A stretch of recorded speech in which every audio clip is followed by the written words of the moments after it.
सभी किसान भाइयों का स्वागत है एक और नई वीडियो में। तो किसान भाइयों, आज मैं इस वीडियो में आपको बताऊंगा गेहूं की बिजाई करने के बाद कौन सा फर्टिलाइजर प्रयोग करना चाहिए या बेसल डोज जब हम खेती करने से पहले जो डालते हैं, जो हमारी गेहूं के लिए सबसे बेस्ट है, वो कौन सा डालना चाहिए। और एक बेस्ट फर्टिलाइजर जो घर में हम लोकल बना सकते हैं किसान भाइयों अपने बिना खर्चे से, और बहुत ही ज़्यादा उपजाऊपन होगा जिससे।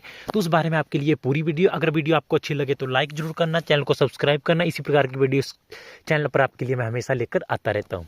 तो किसान भाई, सबसे बढ़िया जो बेसल डोज होता है किसान भाइयों हमारा, वो तो मैं चाहे आप किसी भी जहां भी जाकर चेक कर लो, गोबर खाद होता है हमारा। जो वर्मी कंपोस्ट होता है, जो पशुओं के गोबर से सड़कर बनता है, वो हमारा वर्मी कंपोस्ट बहुत बेस्ट होता है। जैसे आप सभी देख सकते हैं, इस प्रकार का होता है।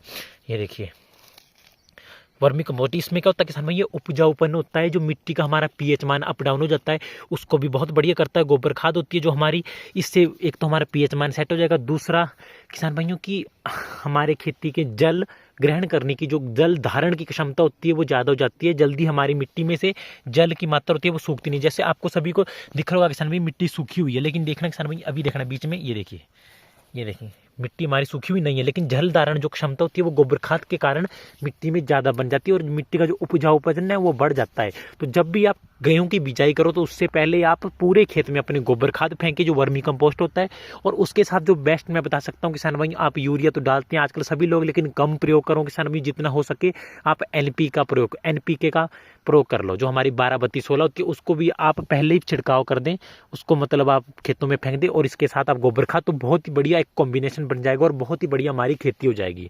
ठीक है, जब हमारी गेहूं की खेती तैयार हो जाती है, तो इसमें पानी लगाने की आवश्यकता होती है। कितने दिनों बाद पानी लगाना चाहिए, तो ये तो किसान भाई आपके ऊपर डिपेंड है कि आप कब पानी लगाते हैं। क्योंकि जब मिट्टी में आप हर क्षेत्र की धूप और टेम्परेचर के हिसाब से होगा कि जब पानी की मात्रा 0 हो जाएगी मिट्टी में, तभी पानी लगाएं। क्योंकि ज़्यादा पानी की मात्रा से भी हमारी खेती क्या होती है, खराब होती है। तो आपको इस बात का विशेष ध्यान रखना है। और आपको सबसे बेस्ट बताता हूं मैं, एक आपको फर्टिलाइजर तैयार करने के लिए आपको क्या करना है किसान भाइयों, आपको 20 किलो गोबर लेना है पशुओं का। ठीक है, गाय भैंस का आपको 20 किलो गोबर लेना है। ठीक है, और 10-15 लीटर आपको मूत्र लेना है। जानवरों का जो पेशाब होता है हमारा, मूत्र होता है, ठीक है, उसको लेना। उस दोनों को आपको एक ड्रम में या एक बक्से में, किसी में ऐसी चीज में डाल लेना है जिसको कि आप ढक सको। ठीक है, उसमें डालना है आपको। फिर उसमें 100 लीटर पानी डालना है आपको।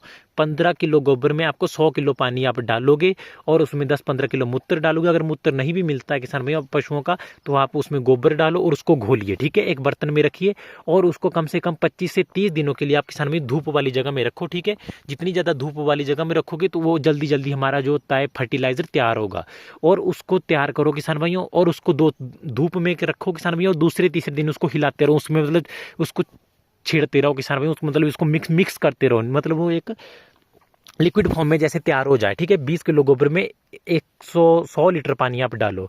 फिर उसको 25-30 दिन के बाद आप जैसे गेहूं की खेती करते हो किसान भाई, तो गेहूं की खेती में जब भी हम पानी लगाते हैं, तो उसके साथ आप उसको ड्रिंच कर दो। ठीक है, जैसे आप पानी छोड़ते हैं उसी के साथ आप उसको भी ड्रिंच कर दो। तो वो इतना बढ़िया फर्टिलाइजर होगा किसान भाइयों की, वो हमारी बढ़िया से बढ़िया खाद को भी पीछे कर देता है। ठीक है, तो इस बात का आपको विशेष ध्यान रखना है किसान भाइयों। जो मैं आपको जानकारी बता रहा हूँ, ये बहुत ही नॉर्मली किसान भाइयों। और मैं एक बात बताना चाहता हूँ किसान भाइयों की, जिन मिट्टी में, जैसे मेरे खेत की मिट्टी है किसान भाइयों, मैं रासायनिक उर्वरकों, चाहे 12-32-16 होगी, यूरिया होगी, कोई भी हमारी खाद आती है, डीएपी आती है, किसी भी खाद का मैं प्रयोग नहीं करता हूं। मैं डालता हूं सिर्फ गोबर खाद। और मेरी मिट्टी में इतनी उपजाऊपन है किसान भाइयों की, मेरे को किसी भी प्रकार के रासायनिक उर्वरकों का प्रयोग करने की आवश्यकता नहीं पड़ती है। मेरी खेती जो होती है ऑटोमेटिकली बढ़िया हो जाती है। क्यों?